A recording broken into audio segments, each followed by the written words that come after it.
I'm Rudy, and I thought my marriage was built on partnership until my wife turned equality into a weapon. We need to talk about finances, Sienna said one Thursday evening, spreadsheet open on her laptop. I've been thinking about this for months. I set down my coffee. Okay, what's on your mind? We both make good money. You're at $78,000, I'm at $72,000. We should split everything 50-50 from now on. Rent, utilities, groceries, insurance, everything. We've always just pooled our money. Why change now? Because it's not fair, Rudy. I shouldn't have to depend on you or feel like I owe you anything. We're equals. I never said you weren't equal. Then you won't have a problem splitting things evenly. Her tone had an edge I hadn't heard before. Fine, if that's what you want. It is. Starting next month, we divide every expense exactly in half. My sister Margot called 2 days later. I heard Sienna pitch the 50-50 thing. How'd you know? She mentioned it to Mom at dinner last week, said she was tired of traditional marriage dynamics. It's just money, Margot. If it makes her feel independent, whatever. Rudy, she bought a $700 purse last month and didn't blink. Now she wants to nickel and dime shared expenses? Maybe she's trying to be more responsible. Or maybe she's setting something up. Just watch the details. I didn't want to believe my sister, but the first month proved interesting. Sienna handed me a check for exactly half the rent, half the electric bill, half the internet. What about groceries? I asked. I'll Venmo you for half of whatever you buy. Keep receipts. This feels excessive. This is equal, Rudy. Equal means accountable. Our friend Trevor came over for basketball that weekend. Dude, Sienna made you split the beer we're drinking? She's big on fairness now. That's not fairness, man. That's weird. You've been married 6 years. She wants financial independence. Financial independence doesn't mean making your husband calculate the cost of paper towels. But I kept receipts. I split everything exactly as she wanted. Cable bill, water bill, trash service, renter's insurance. I even split the cost of the dish soap. Here's your half for this week's groceries, I said, showing her the receipt. $43.67.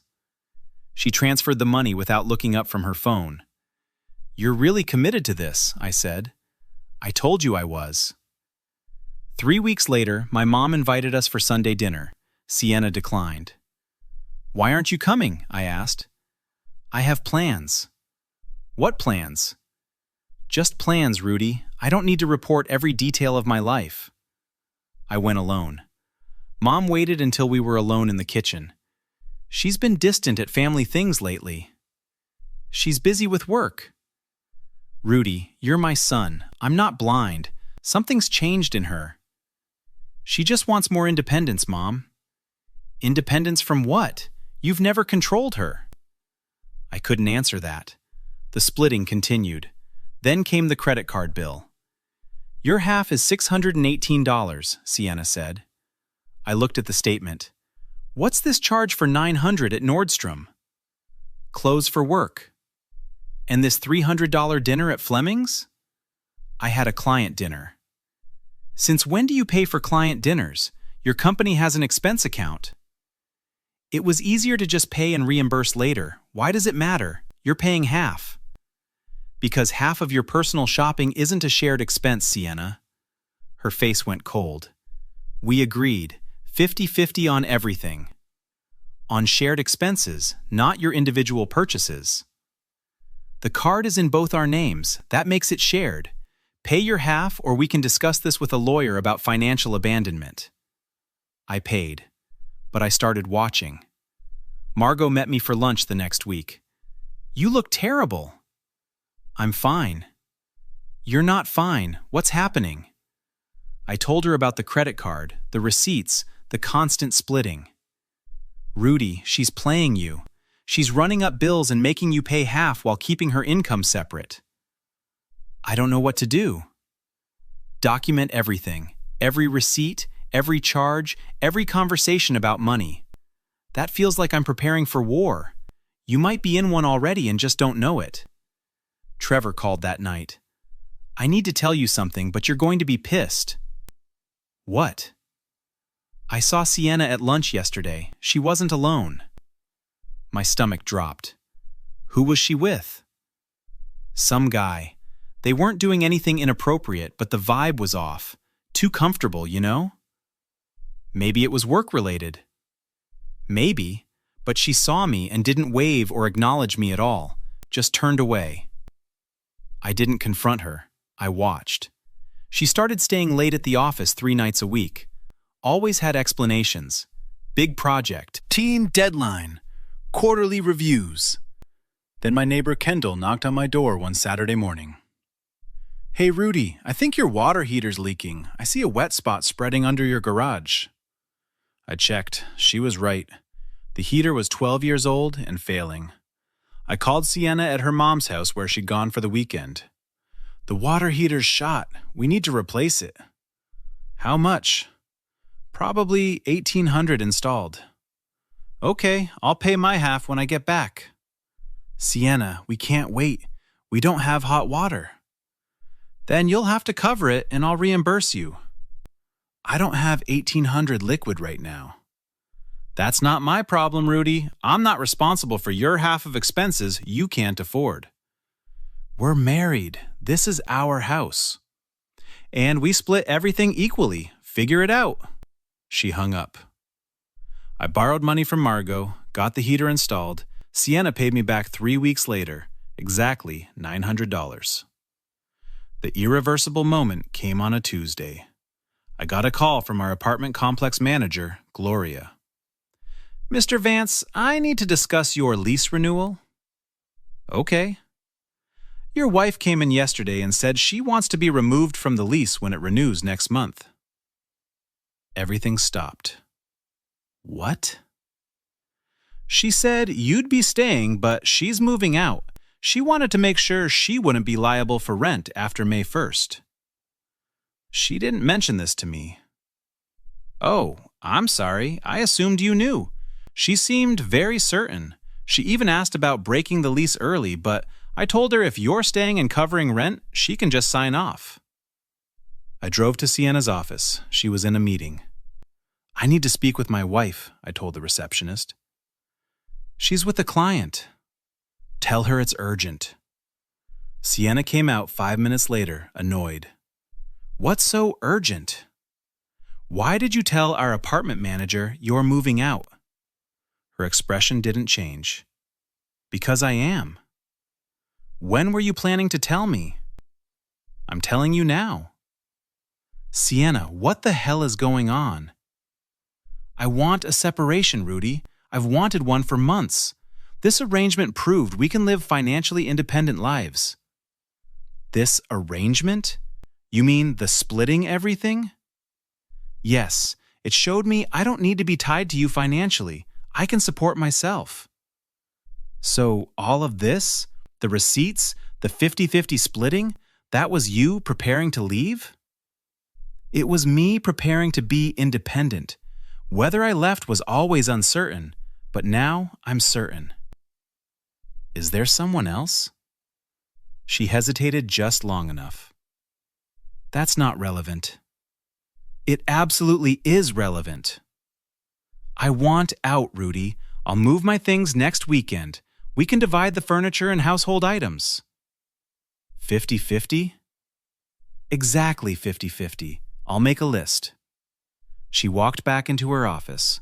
I sat in my car for 20 minutes, then called a lawyer. I need to know my options, I told him. His name was Philip. He listened to everything. Here's the reality, Philip said. California is a no-fault state. If she wants a divorce, she'll get one. But community property means everything acquired during the marriage gets split equally unless you have a prenup. We don't. Then she's entitled to half of everything. Your retirement, your savings, equity in any property, debt, all of it. Even though she initiated this? Even though she's been manipulating finances? Even though the state doesn't care about fault, only about equal division. I did exactly what Sienna wanted. I split everything. She moved out the following Saturday with her sister Paige helping. "I'll need half the furniture," Sienna said. "Take exactly half," I replied. She took the couch, I kept the love seat. She took the dining table, I kept the chairs. She took the good TV, I kept the bedroom TV. "What about the blender?" Paige asked. "It cost $89, I said. "You want it? Venmo me $44.50. Sienna stared at me. "Are you serious?"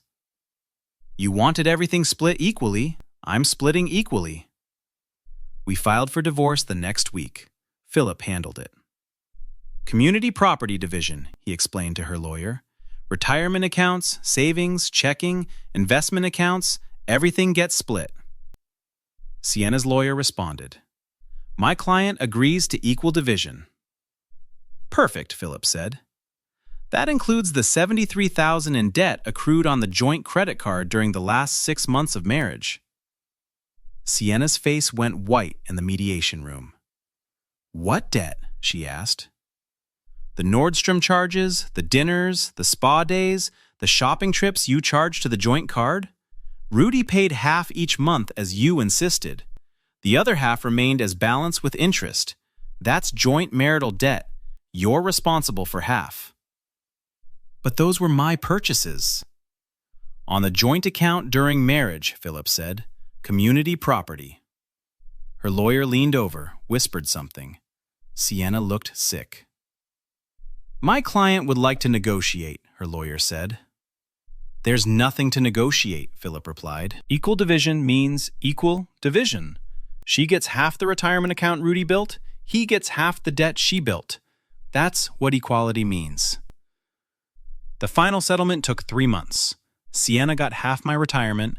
I got half of everything, including the $36,000 in credit card debt that came out of her settlement.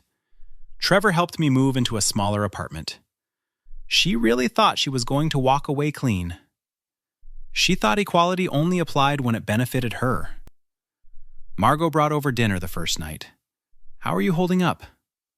"Honestly, better than I expected." She's the one who has to explain to everyone why her big independence move cost her $18,000 and a marriage. I heard her mom won't speak to her. Her mom called me last week, apologized for not seeing what Sienna was doing. Mom visited that weekend. We sat on my tiny balcony. "You did the right thing," she said. "Did I? Sometimes I wonder if I should have fought harder for the marriage." "Rudy, she fought against the marriage for months before she even told you. You just gave her exactly what she asked for." Trevor stopped by with beer 2 weeks later. "Did you hear Sienna's engaged?" "Already?" "Yeah, to that guy from lunch. Turns out he's got money problems, legal stuff. She's already complaining about supporting him financially." I almost laughed. Kendall, my neighbor from the old place, texted me a month later. "Saw Sienna at Target. She tried to return a bunch of stuff without receipts.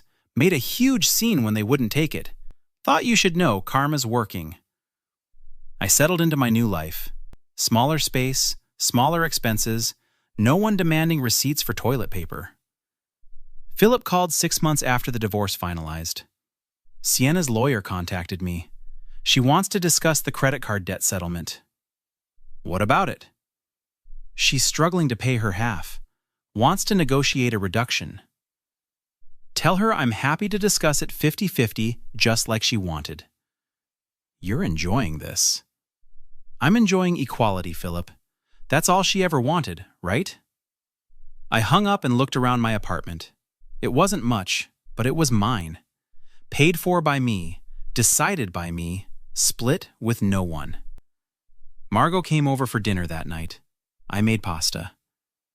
"You seem different," she said. "Lighter." I feel lighter.